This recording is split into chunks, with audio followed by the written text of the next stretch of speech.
SC ST వర్గీకరణపై supreme court ఇచ్చిన తీర్పుపై BJP SC మోర్చా జిల్లా అధ్యక్షులు ఏడ్ది కృష్ణ హర్షం వ్యక్తం చేశారు. కాకినాడ రెచ్చర్లపేట 6వ డివిజన్ గంటావారి వీధిలో గల డాక్టర్ బాబు జగజ్జీవనం విగ్రహంకు డాక్టర్ బిఆర్ అంబేద్కర్ విగ్రహానికి పూలమాల వేసి ఘన నివాళులర్పించారు. ఈ సందర్భంగా బీజేపీ ఎస్సీ మోర్చా జిల్లా అధ్యక్షులు ఏడిది కృష్ణ మీడియాతో మాట్లాడారు. ఈ కార్యక్రమంలో ఎంఆర్పీఎస్ నాయకులు వల్లూరి సత్యబాబు, బీజేపీ రాష్ట్ర మీడియా అధికార ప్రతినిధి ఎనిమిరెడ్డి మాలకొండయ్య, రాష్ట్ర election committee member Paida Venkatanarayana, SC మోర్చా incharge Kokkiligadda Gangaraju, city co convener Kondeti Gangadhar, మహిళా మోర్చా జిల్లా అధ్యక్షులు మేడా విజయలక్ష్మి, సెక్రటరీ నేదూరి జయలక్ష్మి, రాజ్కుమార్, ఎస్సీ మోర్చా జిల్లా వైస్ ప్రెసిడెంట్ రాచర్ల చిన్ని, మోతుకూరు వరలక్ష్మి, జిల్లా జోనల్ ఎస్సీ మోర్చా ఇన్ఛార్జ్ శ్రీమంతుల బాబ్జీ, కోశాధికారి నురుకుర్తి మూర్తి, ఈస్ట్ మండల అధ్యక్షులు గాలిదేవర శేఖర్, ఎస్సీ మోర్చా మండల ఉపాధ్యక్షులు Racharla Ravi, TDP SC cell నాయకులు ఏడిది శ్రీను, సునీల్, జనసేన నాయకులు దూలపల్లి రవి, గ్రామ పెద్దలు నురుకుర్తి ఫకీర్, పల్లపాటి సూరిబాబు, డోకుబుర్ర రాజు, యూత్ దేవగిరి యేసు, పేకేటి ప్రవీణ్ కుమార్, కాదా లోకేష్, నురుకుర్తి చిన్న, నురుకుర్తి నాగరాజు, వేళంగి చిన్న, డప్పు కళాకారులు తదితరులు పాల్గొన్నారు. నరేంద్ర మోడీ గారికి కూడా ఈరోజు మేము పాలాభిషేకం చేస్తాం.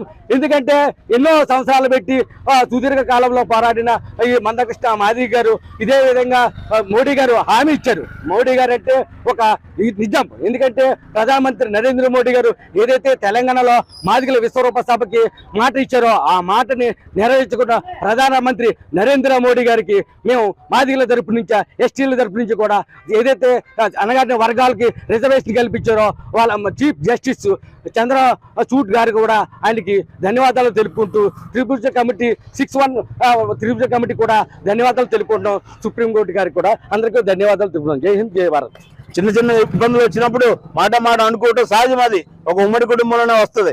ఇవాళ అన్ని వర్గాలు, కింద స్థాయిలో ఉన్నటువంటి వర్గాలు వారి విద్యా విషయంలో కానివ్వండి, చదువుల విషయంలో కానివ్వండి, లేదా ఉద్యోగ విషయంలో కానివ్వండి, పారిశ్రామికవేత్తలుగా ఎదగడం కోసం కావాల్సిన రిజర్వేషన్ల ప్రక్రియ ఏదైతే వాళ్ళ అందరికీ ఉపయోగపడుతుందో, బాబు జగజ్జీవన్ రావు గారి యొక్క ఆశయ సాధన, డాక్టర్ బిఆర్ అంబేద్కర్ యొక్క ఈ యొక్క పేద ప్రజల ఆశా జ్యోతి అయినటువంటి రాజ్యాంగాన్ని మనకు అందించినటువంటి పెద్దలందరినీ గుర్తు చేసుకుంటూ ఆ ఫలాలు కింద వరకు వచ్చినటువంటి సందర్భం వచ్చింది. కాబట్టి మనం అందరం కూడా ఆ ఫలాలు కిందకి అందరికి ఇప్పించే బాధ్యత కూడా మనమే తీసుకోవాలని చెప్పి ఈ సందర్భంగా కోరుతున్నాం. ధన్యవాదాలు. మా తరపు నుంచి సామాజిక ఉద్యమ నమస్కారాలు తెలియజేసుకుంటూ భవిష్యత్తులో ఈ రాష్ట్ర ప్రభుత్వాలు సుప్రీంకోర్టు ఇచ్చే తీర్పుని అమలు చేయాలని ఈ రాష్ట్ర ప్రభుత్వాలకు మేము డిమాండ్ చేస్తూ ఉన్నాం.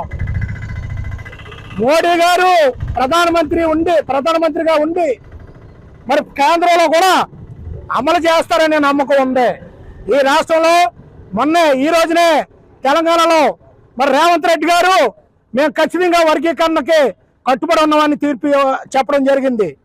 చంద్రబాబు నాయుడు గారు చెప్పడం జరిగింది. పవన్ కళ్యాణ్ గారు కూడా స్వాగతించడం జరిగింది. ఖచ్చితంగా అయ్యా మేము మా న్యాయమైన పోరాటంలో మీరు అందరూ సహకరించినందుకు మీకు పాదాభివందనం చేసుకుంటూ మన జస్టిస్ చంద్రచూడ్ గారు దీనికి తీర్పు ఇవ్వడం చాలా శుభసూచకం.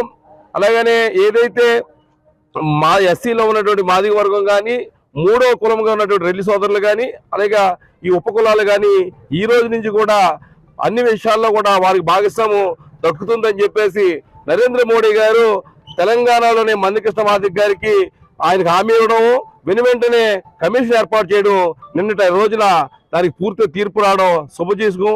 అందులో కృషి అంతా కూడా మందకృష్ణ మాదిగ గారికి చెందుతుంది. అలానే వారికి తోడుగా ఉన్నటువంటి నరేంద్ర మోడీ గారికి, అలానే వివిధ రాష్ట్రాల నుంచి మీరు చట్టసభల్లో మీరే దీన్ని ఇంప్లిమెంట్ చేయాలని అంటున్నారు కనుక నారా చంద్రబాబు నాయుడు గారు కూడా గతంలో ఏబీసీ వర్గీకరణ తీసుకురావాలని చెప్పడం శుభసూచకం.